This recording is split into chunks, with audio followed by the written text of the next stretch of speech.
வணக்கம். Big topic with Karthik Mayakumar. நம்ம பக்கத்து தேசமான சைனா இருக்குல்ல, அங்கே மிகப்பெரிய நிலநடுக்கம் ஏற்பட்டு 100க்கும் மேற்பட்ட உயிர்கள் காவு வாங்கப்பட்டிருக்கு. இதை பற்றி தான் முழுக்க பேச போகிற நிகழ்ச்சிக்குள்ளே போகலாம்.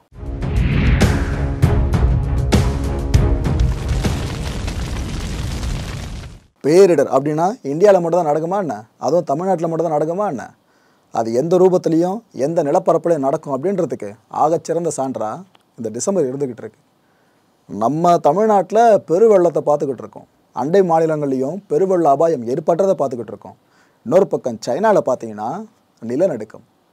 கடந்த 12 வருஷங்களில் அவங்க பார்க்காத மிகப்பெரிய நிலநடுக்கம் அங்கே ஏற்பட்டிருக்கு. உயிர் பலிகள் அவ்வளோ வாங்கிட்டு இருக்குங்க. நாம் இங்கே இவ்வளோ பெருவெள்ளங்களை ஃபேஸ் பண்ணி உயிர் பலிகள்னு சொல்லிட்டு ஒரு டேட்டாவை எடுக்கிறோம் பார்த்தீங்களா, அதை விட அதிகமாக இருக்குது அந்த பகுதியில். சமீபத்திய சென்னை பெருவெள்ளம் இருக்குல்ல, அப்போ ஏற்பட்ட உயிர் பலிகளை காட்டிலும் 10 மடங்கை விட அதிகமாக சைனாவில் இப்போ ஏற்பட்டிருக்க ஒரே ஒரு ஈவெண்ட்டில் மட்டுமே உயிர் பலிகள் அரங்கேறி இருக்கு. இந்த சைனாவோட 2 மாகாணங்கள், நிலநடுக்கத்துக்கு பேர் போன சில மாகாணங்களில் முக்கியமான 2 கருதப்படுறது கன்சு அண்ட் கூங்கா. இந்த 2 மாகாணங்கள்லையும் நிலநடுக்கம் புரட்டி போட்டிருக்கு. இதில் இந்த கூங்காயை விட்டுருங்க, கன்சு இருக்குது பார்த்தீங்களா, நல்லா உடஞ்சிருச்சு அந்த மாகாணமே. இப்போ நீங்கள் ஸ்க்ரீனில் பார்த்துட்டு இருக்கீங்களா, ஆக்சுவலாக இதுதாங்க அந்த எபி சென்டர். நிலநடுக்கம் ஏற்படுச்சு பார்த்தீங்களா, அந்த மைய இடம் இதுதான். நிலத்துக்கு அடியில் 10 கிலோமீட்டர் தூரத்துக்கு இந்த நிலநடுக்கம் மையம் கொண்டு ஏற்பட்டிருக்கு. இதுக்கு பிறகு தான் இந்த 2 முக்கியமான மாகாணங்களை ஒரு வழி ஆக்கிட்டு இருக்கு. எவ்வளோ மேக்னிடியூட் தெரியுமா? 6.2. இந்த அளவுக்கு நிலநடுக்கம் ஏற்படுது அப்படின்னா அங்கே இருக்க மக்கள் நிலைமை யோசிச்சு பாருங்கள். ஆக்சுவலாக ஒரு விஷயம் இருக்குன்னு அதையும் ஓப்பனாக சொல்லிடுறேன். இந்த ரிக்டர் அளவை வச்சுக்கிட்டு இவ்வளோ தான் சேதம் ஏற்படும், இந்த அளவுக்கு ஏற்படாது அப்படின்னு நம்ம வரையறுக்கவே முடியாதுங்க. அதுக்கு இதுவே ஆகச்சிறந்த சான்றாது. அதை நான் போக உங்களுக்கு தெளிவாக விளக்குறேன். இந்த மேக்னிடியூட்டை விட அதிகமாக இதுக்கு முன்னாடியே சைனாவில் நிலநடுக்கங்கள் ஏற்பட்டிருக்கு. ஆனால் அப்போ ஏற்பட்ட உயிரிழப்புகளை விட இப்போ அதிகமாக ஏற்பட்டிருக்கு. இதை தான் சொன்னால் முரண்பாடாக இருக்கும்னு சொல்லிட்டு இந்த வீடியோ பப்ளிஷ் ஆகிறதுக்கு சில நிமிஷங்களுக்கு முன்னாடி வரைக்கும் பார்த்தீங்கன்னா 120க்கும் மேற்பட்ட மக்கள் அங்கே உயிரிழந்திருக்காங்க. அது மட்டும் இல்லை, 400க்கும் மேற்பட்டவங்க காயமடைஞ்சிருக்காங்க. அதில் சில பேர் படுகாயமடைஞ்சிருக்காங்க. ஸோ இந்த உயிர் பலி எண்ணிக்கை இதுக்கப்புறம் கண்டிப்பாக உயரதான் வாய்ப்பு இருக்குது. நெகட்டிவாக பேசுகிறேன்னு நினைக்காதீங்க, அங்கே இருக்க ரியாலிட்டி இதுதான். ஏன்னா படுகாயம் அடைஞ்சிட்டு இருக்கவங்க உயிருக்கு போராடிட்டு இருக்காங்க. அவங்களுக்கு சிகிச்சை கை கொடுக்காம அவங்களும் மரணிச்சாங்கன்னா இந்த நம்பர்ஸ் இன்னும் மேலே போகும். மக்களே, இந்த சைனா என்ன தெரியுமா சொல்லுது, 13 வருஷங்களில் காணாத ஒரு மிக கொடூரமான நிலநடுக்கத்தை நாங்கள் இங்கே ஃபேஸ் பண்ணியிருக்கோம் அப்படின்றாங்க. ஆனால் சில நாடுகள் சொல்கிற டேட்டா படி பார்த்தீங்கன்னா இல்லைங்க 12 வருஷங்கள் நீங்கள் எடுத்துக்கலாம் அப்படின்னு சொல்கிறாங்க. ஆக்சுவலாக 1-2 வருஷம் தான் முன்ன பின்ன இருக்குது. அதை நீங்கள் பெருசாக கேர் பண்ண வேணாம். ஜஸ்ட் இருக்கிற இன்ஃபார்ம் கிட்ட கொண்டு வந்து கொடுக்குற அவ்வளோதான். இதில் கடந்த 2022 வருஷம் செப்டம்பர் மாதம் பார்த்தீங்கன்னா இந்த சிச்சுவான் மாகாணம் இருக்குல்ல சைனாவில், இங்கே 6.6 மேக்னிடியூட் அளவுக்கு நிலநடுக்கம் ஏற்பட்டுச்சு.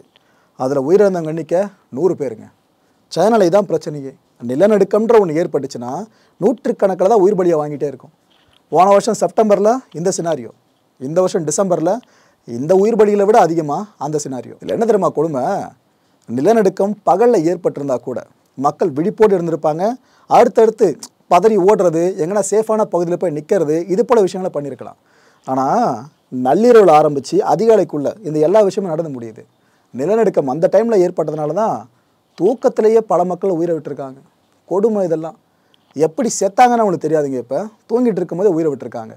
சில பேரெல்லாம் கட்டட இடிபாடுகளுக்குள்ளேருந்து மீட்கிறாங்க.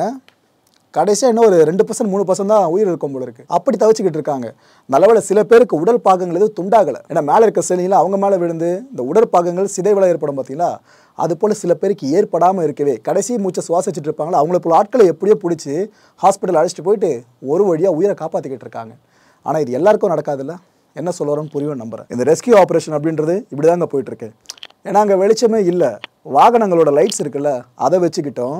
மற்றபடி தற்காலிகமாக அங்கே ஏற்படுத்தப்படுற இந்த ஒளிகள் இருக்குது பார்த்தீங்களா, இதை வச்சுக்கிட்ட மட்டும்தான் ஃபுல்லாக ரெஸ்கியூ ஆப்ரேஷனாக அவங்க நைட்டு மிட்நைட்லேருந்து ஏர்லி மார்னிங் வரைக்கும் பார்த்துக்கிட்டு இருந்தாங்க.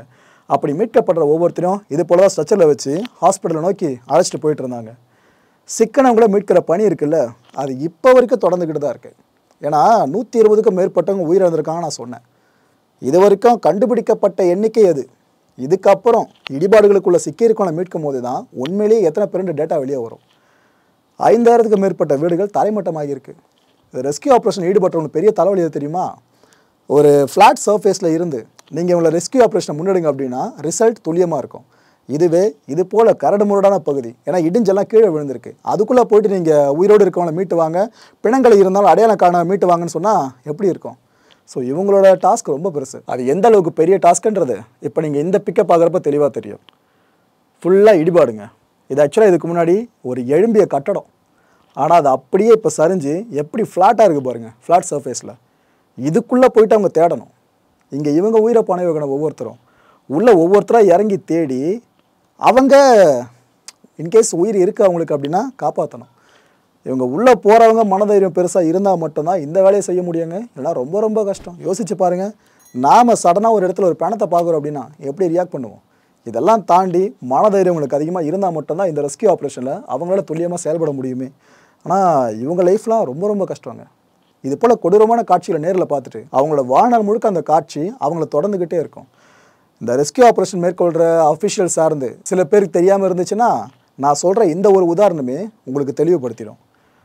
இப்போ நீங்கள் ஸ்க்ரீனில் பார்த்துட்டு இருக்கீங்களா, இதுவும் இந்த அதே கன்சு ப்ராவின்ஸ் இருக்குது பாருங்கள், அங்கே எடுக்கப்பட்ட புகைப்படம் தான். நிலைமையை பார்த்தீங்களா? இது ஆக்சுவலாக தேஜியா வில்லேஜ்னு சொல்லுவாங்க அந்த கிராமத்தோட பேர். வாகனங்கள் மேலே வரைக்கும் இடிபாடுகள், அங்கேருந்து எல்லாமே பிரிக்கு மேலே விழுந்து எப்படி இருக்குது பாருங்கள் வாகனமே. வாகனத்துக்கே இந்த நிலைமை அப்படின்னா இந்த நிலநடுக்கம் ஏற்படுறப்ப அதுக்குள்ளே இருந்திருப்பாங்களே, அவங்களாலுமே யோசிச்சு பாருங்கள். இது உதாரணத்துக்கு மட்டும் காட்டுற மக்களே, இது போல தான் அந்த நிலநடுக்கம் ஏற்பட்ட ஒவ்வொரு பகுதியிலையும் நம்மளால் பார்க்க முடிஞ்சிட்ருக்கு. இதெல்லாம் கொடுமை மக்களே. சப்-0 டெம்பரேச்சர்ஸ், உரைய வைக்கிற அளவுக்கு குளிராங்க. இந்த நேரத்தில் வீடுகளை இழந்திருக்காங்க மக்கள், குழந்தை குட்டியோடு இழந்திருக்காங்க, எல்லாம் நடுத்தருக்கு வந்திருக்காங்க. வந்தவங்க தீ அங்கங்கே மூட்டி குளிர் காயறது மட்டும் இல்லாமல் குழந்தைங்களுக்கு ஏதாவது சாப்பிட வாங்கிட்டு வர முடியுமான்னு அதை நோக்கியும் பெற்றோர்கள் அலைன்னு அலைஞ்சு தெரிஞ்சுக்கிட்டு இருக்காங்க. பெரியவங்க சொல்லிடலாங்க, எனக்கு ரொம்ப குளிராக இருக்குது, மேலே இன்னொரு போர் வரந்தால் சரியாக இருக்குன்னு சொல்லிட்டு. ஆனால் இன்னும் வாய் பேச வரத குழந்தைங்களும் யோசிச்சு பாருங்கள், எதுவுமே சொல்ல முடியாது. குழந்தை என்ன நினைக்குதுன்னு பேரண்ட்ஸ் மட்டும் தான் புரிஞ்சிக்க முடியும். அவங்க இருக்கிற இந்த அசாதாரண சூழலில் பதட்டப்படாமல் குழந்தைங்களை புரிஞ்சுக்கிட்டு ரொம்ப ரொம்ப கஷ்டங்க. இந்த சப்-0 டெம்பரேச்சர்ஸில் அங்கே இருக்க மக்கள் அப்படி வாடிக்கிட்டு இருக்காங்க, வீடுகளை இழந்தவங்க. இந்த அசாதாரண சூழலுக்கு மத்தியில் சீன அதிபர் இருக்கார்ல ஷி ஜின்பிங் அவர்கள், அவர் 233 கோடி ரூபாய் ஒதுக்கீடு பண்ணியிருக்காரு. இது ஆக்சுவலாக யுவானில் இருக்கும் அவங்க கரன்சியில். அதை நம்மளோட மக்கள் புரிதலுக்காக நான் ருப்பீஸில் மாற்றி சொல்கிறேன். ஸோ இந்தியன் ருப்பீஸில் பேஸ் பண்ணி பார்த்தோன்னா 233 கோடி ரூபாய். இது எதுக்காக பயன்படுத்தணும்னு சொல்லிட்டு அவரே ஒரு லிஸ்ட்டை விட்டுருக்காருங்க. அதன்படி பார்த்தீங்கன்னா ஃபுல் ஸ்கேல் சர்ச், அதாவது இந்த ரெஸ்கியூ ஆப்ரேஷன் ஈடுபட்டிருக்கவங்களாம் இருக்காங்களா, அவங்க யார் யாரெல்லாம் உள்ளே சிக்கியிருப்பாங்களோ அவங்க எல்லாரையும் எந்த விதமான காரணமும் சாக்கம் சொல்லாமல் போயிட்டு முழுக்க மீட்டு கொண்டு வரணும். முடிஞ்ச அளவுக்கு உயிரோடவங்கள வெளியே கொண்டு வந்து சிகிச்சை கொடுக்கணும். இதுக்காக தான் இந்த நிதியோட பெரும்பங்கு பணமே செலவிடப்பட போகுது. ரெண்டாவது பார்த்தீங்கன்னா ரெஸ்கியூ எஃபர்ட்ஸு. நான் முதல்ல சொன்ன பார்த்தீங்களா அந்த ஃபர்ஸ்ட் பாயிண்ட்டு, அதோட நீட்சியாக தான் ரெண்டாவது விஷயமும். மூணாவது பார்த்தீங்கன்னா proper resettlement of affected people. இந்த நிலநடுக்கத்தில் பாதிக்கப்பட்ட மக்கள் இருக்காங்களே, வீடுகளை இழந்தவங்க, உடைமைகளை இழந்தவங்க, குடும்பத்தினர் இழந்தவங்க, இவங்க எல்லாரையும் பாதுகாப்பான இடங்களுக்கு இடம்பெயர்வு செய்ய வச்சு அவங்கள பார்த்துக்கணும்.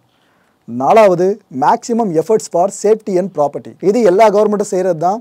மக்களோட பாதுகாப்பு இருக்குல்ல, இதை சார்ந்து எந்த அளவுக்கு எஃபர்ட்ஸ் அதிகாரிகளில் போட முடியுமோ போடுங்கன்னு சொல்லிட்டு இதுக்கு எல்லாம் சேர்த்து மட்டும்தான் இந்த 233 கோடி ரூபாய். இந்த தற்காலிக தங்குமிடங்கள் இருக்குல்ல, அதை இப்போ அங்கங்கே ஏற்படுத்தலாம். ஆனால் அதில் என்ன தெரியுமா பிரச்சனை, ஒரு நிலநடுக்கம் வந்துச்சுன்னா அது கூடவே அவ்வப்போது நில அதிர்வுகளை ஏற்படுற அபாயம் இருக்குது. ஸோ இதனாலேயே ஷெல்டர்ஸ் உருவாக்குறது அப்படின்றது இந்த வெள்ள காலங்களில் பாதுகாப்பான இடங்களை மேற்கொள்ளப்படலை, அதுவே நிலநடுக்க காலங்களில் கொஞ்சம் பேரியராக மாறி நிற்கும்.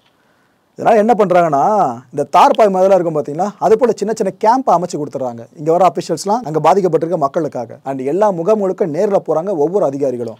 போகிறவங்க இந்த குடிநீராக இருக்கட்டும், பிளாங்கெட்ஸாக இருக்கட்டும், இப்போதைக்கு மிக முக்கியமான தேவை அங்கே அதுதான், அவ்வளோ உரைப்பணி சூழல். ஸோ பிளாங்கெட்ஸாக இருக்கட்டும், ஸ்டவ்வாக இருக்கட்டும், அப்புறம் இந்த இன்ஸ்டன்ட் நூடுல்ஸ் இருக்குது பார்த்தீங்களா, இது போன்ற உணவுப் பொருட்களாக இருக்கட்டும், எல்லாத்தையும் கொண்டு போயிட்டு அங்கே இருக்க மக்களுக்கு கொடுத்துக்கிட்டு இருக்காங்க. இந்த சைனாவோட நிலநடுக்கங்கள் வரலாற்றை எடுத்துக்கிட்டிங்க அப்படின்னா உச்சக்கட்ட கொடுமைங்க. வேறு எந்த கண்ட்ரியும் இவ்வளோ மக்களை நிலநடுக்கம் சார்ந்து விட்டுருக்குமான்னு கேட்டிங்கன்னா சந்தேகம்தான்.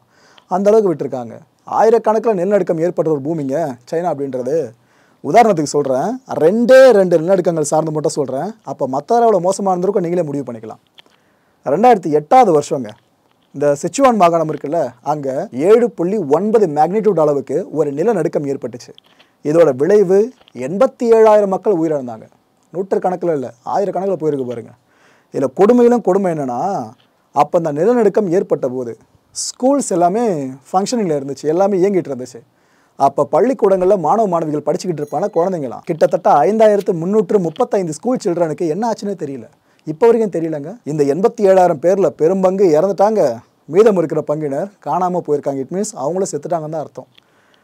இதுக்கு முன்னாடி ஒரு கொடுமையிலும் கொடுமை, சைனா வரலாற்றிலே மறக்க முடியாத கொடுமை என்னென்னு பார்த்தீங்கன்னா 1976 இந்த டேங்ஷான் இருக்குல்ல, அங்கே ஒரு மிகப்பெரிய நிலநடுக்கம் ஏற்பட்டிருக்கு. அதில் உயிரிழந்தவங்க எண்ணிக்கை எவ்வளோ தெரியுமா? 2,42,000 பேர். இப்போ நம்ம பார்க்குறது சைனாவில் நூற்றுக்கணக்கில், இதுக்கு முன்னாடிலாம் லட்சக்கணக்கில் உயிர் பலிகள் அங்கே ஏற்பட்டிருக்கு நிலநடுக்கங்கள் காரணமாக. ஒன்று கவனிச்சிங்களா? சில நாட்கள் இடைவெளிக்குள்ள அடுத்தடுத்த நிலநடுக்கங்கள் ஏற்பட்டுக்கிட்டே இருக்குது. உதாரணத்துக்கு சொல்லணும்னா சமீபத்தில் நம்ம இந்தியாவில் எடுத்துக்கிட்டால் மணிப்பூர், டெல்லி, அந்தமான், லடாக் இங்கெல்லாம் பட்டு நிலநடுக்கம்னு செய்தி வெளியே வந்துச்சு. மக்கள் பதறடிச்சு வெளியே ஓடி வந்தாங்க. இதை தொடர்ந்து பாகிஸ்தானில் நிலநடுக்கம், இதை தொடர்ந்து ஆப்கானில், இப்போ இறுதி கட்டமாக பார்த்தீங்கன்னா சைனா வரைக்கும் வந்திருக்கு. அடுத்து எங்கே ஏற்பட போகுது நிலநடுக்கம் அப்படின்னா எந்த அளவுக்கு பெரிய தாக்கத்தை ஏற்படுத்த போகிறது நிலநடுக்கம், அது நினைக்கும் போது கொஞ்சம் பயமாக இருக்குது. கொஞ்சம் இல்லை, ரொம்பவே பயமாக தான் இருக்குது. ஏன்னா நாம் இருக்கிற மாதம் அப்படி டிசம்பர்னு பேர் வச்சது பதில் டிசாஸ்டர்னு வச்சுருக்கலாம். அதுக்கு இந்த கான்டென்ட்டை பொறுத்த வரைக்கும் சிந்திக்க வேண்டிய விஷயமும் இதுதாங்க. 12 மாதங்கள் இருக்குல்ல, அதில் 12வது மாதத்தை மட்டும் கைட்டி விட்டு 11 மாதங்களோட கேலண்டர் முடிஞ்சிருக்கலாம் போல இருக்குது. டிசம்பர் மாதம் ஒவ்வொரு வருஷமும் நடக்க போகிறதெல்லாம் சேர்த்து வச்சு பார்க்குறப்ப நம்ம மனசில் இதுதான் தோணுது. எனக்கு என்னென்னா இன்னும் இந்த மாதம் முடியல, டிசம்பர் மாதம், அதுக்குள்ளே என்னென்ன பஞ்சாயத்தை எழுதிட்டு வரப்போகுது பேரிடர் சார்ந்து வெயிட் பண்ணி பார்ப்போம். இந்த அனர்த்தத்தில் சிக்கி உயிரிழந்திருக்காங்களா சைனாவில், அவங்களோட ஆன்மா சாஞ்சடி இறைவனை பிரார்த்தனை பண்ணலாம். அடுத்த நிகழ்ச்சி சந்திக்கலாம். நன்றி, வணக்கம். வணக்கம் மாயம் ஸ்டுடியோஸ் நண்பர்களே. மாயம் ட்ரெண்ட்ஸ் அப்படின்ற ஒரு புதிய ஃபேஸ்புக் பேஜை ஓப்பன் பண்ணியிருக்கோம். நீங்கள் யூடியூப்பில் பார்த்துட்டு இருக்கீங்களா நம்மளோட கான்டென்ட்ஸ்லாம், இதெல்லாம் விட ஒரு படி மேலே ரொம்ப கிறிஸ்பாகவும் ரொம்ப சூப்பராகவும் நிறைய கான்டென்ட்ஸ் உங்களுக்கு இந்த பேஜில் காத்துட்ருக்குங்க. ஸோ உடனடியாக ஃபேஸ்புக் பிளாட்ஃபார்ம் போங்க, மாயம் ட்ரெண்ட்ஸ்னு டைப் பண்ணி சர்ச் பண்ணி நம்ம பேஜை ஃபாலோ பண்ணுங்கள். அப்படியே நம்ம சேனலையும் நீங்கள் சப்ஸ்கிரைப் பண்ணிட்டீங்க அப்படின்னா இன்னும் நிறைய புது கான்டென்ட்ஸை உங்களுக்காக ப்ரொடியூஸ் பண்ணி கொடுத்துக்கிட்டே இருப்பாங்க. நீங்கள் பண்ணுற ஒவ்வொரு சப்ஸ்கிரிப்ஷனும் எங்களுக்கு பெரிய மோட்டிவேஷனாக அமையும்.